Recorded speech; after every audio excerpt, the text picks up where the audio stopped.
வணக்கம். திருநெல்வேலி மாவட்டத்தில் சின்ன மகாராஜா பேசுறேன்.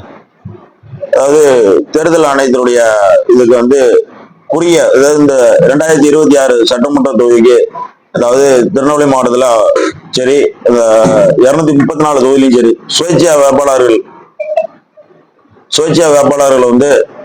நான் குறுகிய காலம் தான் இருக்குது வேட்புமனு தாக்கல் பண்ணக்கூடியது. 30ஆம் தேதி வேட்புமனு, மறுநாள் 31 விடுமுறை வருது, 1ஆம் தேதி விடுமுறை வருது, அப்புறம் 2ஆம் தேதி இருக்குது, 3ஆம் தேதி புனித வெள்ளி விடுமுறை வருது, 4, 5 சனி ஞாயிறு வருது, இப்போ 6ஆம் தேதி 7ஆம் தேதி பரிசீலனை வருது. இந்த மாதிரி ஒரு குறுகிய காலத்துல தேர்தல் ஆணையம் குறுகிய நாள்ல வச்சிருக்கனால சுயேட்சையா இருக்கக்கூடிய நபர்கள் வேட்புமனு பாதி அளவுக்குள்ள முக்காவாசி அளவு ரிஜெக்ட் ஆகும், அதாவது தள்ளுபடி ஆகும்.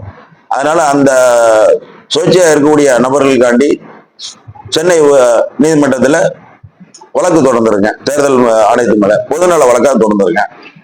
ஏன்னா இந்த ஜனநாயக நாட்டுல சுயேட்சையா ஒரு மக்கள் அதாவது இருக்கணும் அப்படிங்கிறதுக்காண்டி.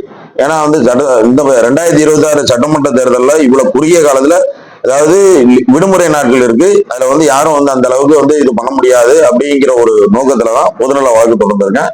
அது தேர்தல் ஆணையத்தை இதை பரிசீலனை செஞ்சு கொஞ்சம் கால அவகாசங்கள் கூடுதலான நாள் தேவை, அதுக்காண்டி நான் செஞ்சிருக்கிறேன். இப்போ இந்த வழக்கு நம்பர் 55/122/2026 எஸ்ஆர் நம்பர். இந்த தேர்தல் ஆணையம் இதை உடனே ஏத்து உடனே பரிசீலனை செஞ்சு இந்த வழக்கு எடுத்துக்கணும். ஏன்னா நீதிமன்றத்துடைய இதை நாடி இருக்கேன். ஒரு கால அவகாசங்கள் நீடிக்கும் அப்படின்னு சொல்லி இருக்கு. இல்லை அப்படின்னா விடுமுறை நாளை ரத்து பண்ணணும். விடுமுறை நாளை ரத்து பண்ணணும் அப்படின்னா, அதாவது மத சார்பில் கிறிஸ்துவ மதத்துல புனித வெள்ளி நாள் உள்ள வருது, மகாவீர ஜெயந்தி வருது, அதை ரத்தப்பட முடியாது. இந்த மாதிரி உள்ள சூழ்நிலை எப்படி தேர்தல் ஆணையம் இந்த அறிக்கை விட்டாங்கன்னு எனக்கு தெரியல.